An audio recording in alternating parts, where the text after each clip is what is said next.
Hello and welcome back to the vlog. I didn't wave for the first time. I successfully parked on the street, which is a big deal for me. I have a lot of parking anxiety. I don't parallel park. I don't love going places where it's not clear where to park. I do not love that feeling of like, you know, you're in your car driving around and you're just like, where do I go? I have some like actual spatial issues as part of my neurodivergent, so I think it's part of that, like left or right. I know my left from my right, but I have to really think about it. So when I feel lost and then also in a car, I don't love that. So anyway, I am very proud of myself. This is so silly. I went to a coffee shop. So I live in San Diego. I used to live here. I moved back and I wanted to go to this coffee shop that I used to go to when I lived here. And I have a really bad memory and I clearly completely forgot what the parking situation was because I've just followed Google Maps as I always do, and it took me to a parking garage. So I was like, I don't remember parking in a garage, but I guess okay. So I drive up to the parking garage. It has a gate and it's just, the gate is closed and it's not opening, and it looks like there's just a little black like pad where you like probably scan something. So I'm like, great, this is I don't think public parking. And of course someone starts coming behind me. So luckily they didn't come too fast. So I had to back up, do a little 3-point turn to get out of here. So then I like couldn't figure it out. So I literally pulled into some random place, stopped, at first I was just like, I'm just going to put in directions for another coffee shop. This is not the one. I don't know what I was thinking last time I was in my 20s. I was, you know, I don't know, better with weird parking maybe. But anyway, I called them. And I was like, how do I park? And it was just, you know, street parking. I was like, oh, okay. And, but I will not street park if I have to parallel. I will only street park if there's like plenty of spots where I can just kind of pull straight in. So that was my parking trauma. And for me, it is a big deal. I'm very proud of myself. But like it's a whole experience for me. So anyway, now I know, and so I'm actually happy because I really like the vibe of this coffee shop, because I was kind of like, oh man, will this not be a regular place for me anymore? But I don't know, it just has a vibe. I really like it. So I'm excited to return. I haven't been back since I moved. And we're gonna do some writing today. It's early, so I'm gonna do a little 10-minute writing session before I start work, so you can do that with me. If you didn't see the last vlog, I commissioned some very special music by a wonderful composer named Eduardo Rivera for these kind of writing sessions. So I love it so much, and I listen to it when I do my own writing session. Like, I love it so much. So it's so nice. It's like 10 minutes and then I just can zone out, go ahead and write, and then I know when it's over, it's time to get back to real life. So feel free to join me in doing something that you have been procrastinating or something you really love to do for 10 minutes, and you can just listen to the music and vibe and do whatever it is you'd like to do, or you can skip that part if you want. But I just love this music so much. I commissioned it very particularly for this purpose. I wanted it to be music that you could write to, and I gave him lots of inspirations of some of my favorite things, and he's just a genius. So we're back. I didn't vlog for a while because work got crazy. We launched a ton of stuff at once at our annual conference, Craft and Commerce, which went really well, but there was just so much to write at once. And we had just, we just moved in February, so I was just processing all of that. And then also Craft and Commerce last year, that conference was when I got the call that Stanley was dying very suddenly, my dog, and I had to literally like book the next flight out. I missed the second day of the conference. So, we just got through that year anniversary. The conference was really wonderful. I went and sat in the bench where I sat when I got the call, and like I was fine. I felt it was actually a nice way to process it, because I love Craft and Commerce. I love that part of my job. And so it was nice to kind of get to have a really special, beautiful experience again and not have to associate it with something really sad. And also it was nice to kind of mark the time and be like, okay, I did it. 1 year without a dog, without my buddy. And it has just been hard. It is still hard, which honestly has just been really surprising to me. I just didn't know how hard this would be, but it has just been a journey. And the anniversary was okay at times. There was like 2 moments that were really difficult. I think what surprised me most is actually the week after the year anniversary, I've been like really missing him. I think there's something weird about getting to a year where I'm like, oh, he feels farther away. And time doesn't really work that way, but it's just a strange feeling. I've never experienced this kind of grief before. And so I just miss him. I miss him a lot. I still miss him a lot. Someone told me, they were like, you didn't just lose a pet, you lost an ecosystem, because Stanley was just such an important part of my life, my routine, my identity. Something I've noticed is like in all my bios online, it mentions Stanley and walking my dog, and I think it's just been a process to grieve that. And then of course losing him kind of suddenly to cancer was a whole thing as well. And yeah, I feel a million times better than I felt this time last year. But, you know, there's still just that sense of, I deeply miss him. I deeply miss the life I had with him, and still kind of rebuilding. It genuinely feels like rebuilding a new life. Also, I decided to move across the country again, so I decided to add to the change and just make it crazier. But that's me. That's what I do, apparently. But it's been really wonderful to be back in San Diego, still getting settled. I'm getting wallpaper up in my office next week, so I'll definitely show you that. I'm so excited. I'm doing an English literary inspired office. So there's that. And then we will hopefully get a dog this year. So I will keep you posted on that. I was ready. I didn't know if I'd ever get another dog. And then like a couple weeks after losing Stanley, I was like, oh, I don't think I can live without a dog. I think it's funny. I just found a book at Barnes & Noble that's all about like writers and their dogs, and why dogs are so helpful for writers to get us out of our heads and get us in routines and all of that. And so I think it's just something that is truly something that is vitally important to my mental health. I'm also neurodivergent, and I think I didn't realize how much a dog helps me cope. And in fact, I think even more so, like I definitely had a decade of adult life without a dog before I got Stanley. But I also think the times we live in now just are so much more overstimulating. I'm also older, so I think I just really need that support of an animal. And so so I was basically ready right away, but it just didn't make sense because we knew we were going to move across the country, and we'll be getting a puppy, and puppies are a lot of work, a huge commitment, and I want to be ready and I want to be a little more settled, and I want it to be the right dog. So I've been doing a lot of research and looking for a dog that is going to be a really good fit for my neurodivergence, to be an emotional support animal, and to fit what we're looking for and fit my allergies. I have really bad allergies. It's so depressing because, man, I just want to put my face in dogs' faces all the time, and I can't do that often. Sometimes I won't put my face in their face, but I will like pet, dogs on the side, but like I can't touch anything, and then I have to go wash my hands right away.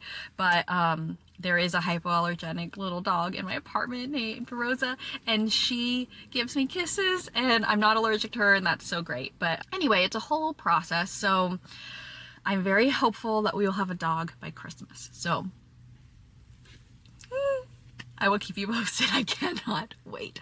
So one inspiration I kind of have with that is I'm working on my next book, and I don't know if this will happen, and it's okay if it doesn't. But in my mind, I'm kind of like, oh, maybe I should probably finish that book before I get a puppy. That feels like a good idea, because when I get a puppy, that's going to be a huge, between that and my job, I think that will be a primary focus for a while. I will still write, but I think that will kind of be my next project. So I'm like, it would be good to finish this project before I get a puppy. So we'll see. I am halfway through editing my next book. I don't know if I've said much about what it is, but I think I am ready to talk more about it. So I think after this writing session, I'll tell you a little bit more about what I've been writing. And hey, maybe you already know, maybe I already said it. I have the worst memory. It's just bad. But anyway, it's not like but not everyone watches every video. So regardless, I will tell you about it for maybe the first time, maybe the second, and what's going on with that. But I am halfway through editing it. It has been a journey, and I'm really excited about it, and I'm going to self-publish this book. I want to I really want this book to be something I want to do all of it. I want to even design the cover. I want to see if I can do that, keeping it very simple. That's the part I'm like, I don't know. We'll see. If I can't do it or I break, I will hire someone. I'm also going to try to do self-editing and beta readers. And then I'm also going to try to like lay it out myself. That's the one where I think it could break me, but just, I don't know. So that I'm open to hiring someone. But my goal is I want to see how simple I can make the process, how much of it I can do myself, and like honestly just how low can I keep the cost doing it myself. So that's something I want to try because I just like this idea of like making a book, you know, and not needing anyone else's permission, not needing to go on anyone else's timeline. That's something I've never done before, and I think at this phase of my life and this phase of my grief, I think it is like a really good fit to just do something that feels very, very much my own and not stressful and zero pressure, and just here's this book, here, I made this for you, and let that exist. And it's a very special book to me. It's very close to my heart, and so I'll tell you more about that, but I gotta go get to writing and to work. So let's go back to this old coffee shop. Let's spend 10 minutes doing something we love or something you procrastinating but want to get 10 minutes on, and then I will, you know, work, and then I will come back and tell you what I wrote, tell you what I'm writing, and yeah, okay, let's go write.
All right, we did it.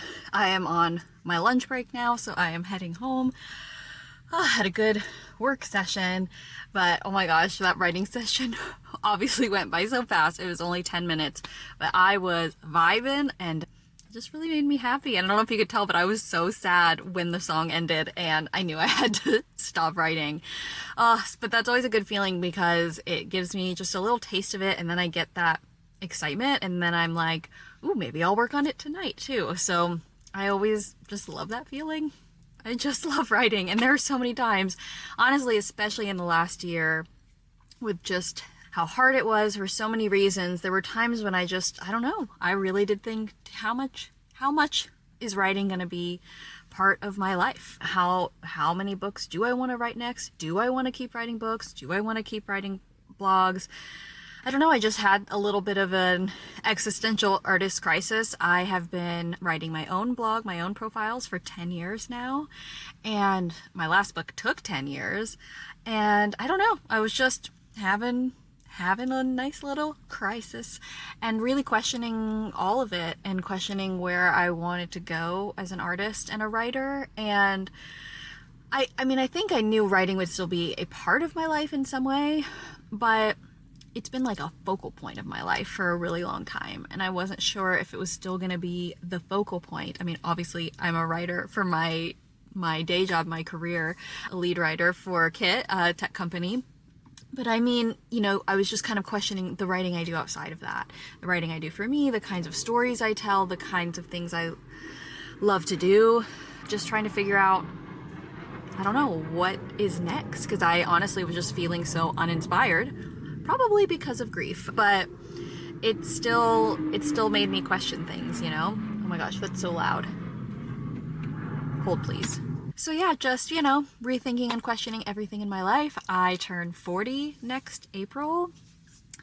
And yeah, I don't know. I've just been thinking a lot about what is next for me creatively, and I still don't know. I'm still asking those questions. I'm still thinking about them. And I think it's just been a season where I've had to get really quiet. I've had to really slow down, and I've had to really, you know, do things like build puzzles. I've started doing puzzles for the first time. I've recently gotten so into the World Cup and to soccer, and I am like, I've never enjoyed watching sports in my life in the way that I have enjoyed watching the World Cup. I'm like, oh, this is why people who love sports watch sports all the time. To be into it is a fabulous feeling. It's just never really happened to me. Yeah, I always loved going to Orlando Magic games growing up in Orlando, but the truth is I usually, like, I loved the vibe. I loved getting food. I loved sitting in the stands. I loved people watching. I loved watching the dancers. I loved the fanfare. I love spectacle. It's why I got really into wrestling in 2020, and I loved the storytelling and I loved the spectacle. And with soccer, I got into it because of a documentary, Us Against the World, on HBO, and I loved the storytelling in that, and then it just got me really into it, of course, so then I wanted to watch the World Cup. And what has surprised me is I've genuinely enjoyed watching the actual game. Like, I am into it. I love it. I have been watching games like that aren't the US playing, like where I don't know any of the stories, I don't know any of the people, but I'm learning about them. I'm finding I'm enjoying the rhythm of the game and the feeling of it when it's going well, the feeling of it when they're trying, the feeling when it's not going well, and just also I love learning a new thing. I love getting into a new interest and learning about a new culture that has a super long history and a super dedicated fan base, and I love just coming in as this new person and being like, all right, I'm here, what's this? And so that's been really fun. I've decided to watch the Premier League next year because I'm already like freaking out about the fact that the World Cup will be over and then it only happens every 4 years. So I did a bunch of research to pick a team in the Premier League to root for, because having a team to root for is very, it just makes it fun. So I picked a team, and through a lot of research and a lot of hilarious criteria of what made my final decision, one of them was literally a player who I love on the World Cup. US team is on that team, so that was a huge deciding factor, but he might not be on that team. It sounds like he might get pulled elsewhere, but I think I might still keep that team as my team, because I also found out someone I work with has been a lifelong fan, has season tickets, and so anyway, what am I saying? So yeah, I'm in this phase of life where I'm watching a lot of soccer, I'm building a lot of puzzles, I'm doing a lot of not writing, but I think that's just where I'm at right now and what I need right now. But it's been fun to still have these little 10-minute sessions and still building towards this project. I got the inspiration for this project when I was in England last October, and I know I want to do it. It's just been really, really slow.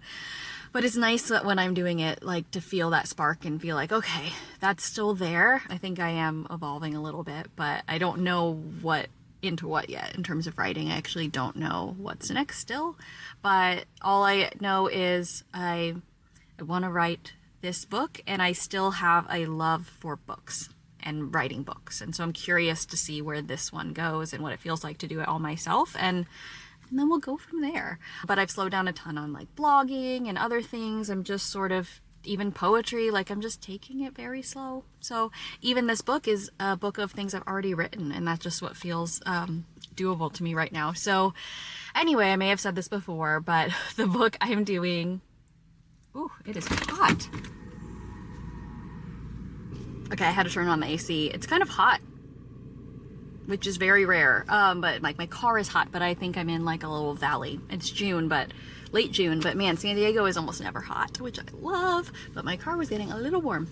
Anyway, so I may have told you already, but the book I am working on is a collection of profiles, of 10 profiles that I've written for my blog Creative Teacup, where I profile creatives and artists.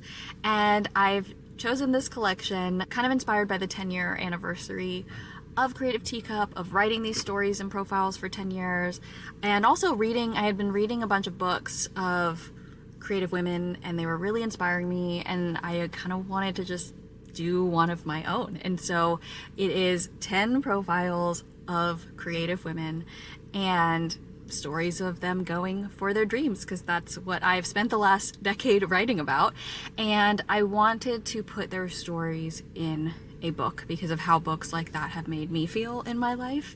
And so I'm still working on the title, but the subtitle is Stories of Creative Courage. I think that will stick, and all of the 10 women have already given me their permission to share their stories in this book. So some of them include Sarah Hinsgall, who did the hair design for Stranger Things, Lexi Toy, who's on tour with Hamilton right now, Morgan Harper Nichols, who's an incredible writer and designer and artist, and Joy Sullivan, who wrote Instructions for Traveling West, it is my favorite poetry book of all time. Like, it just is. It's stunning if you haven't read it yet.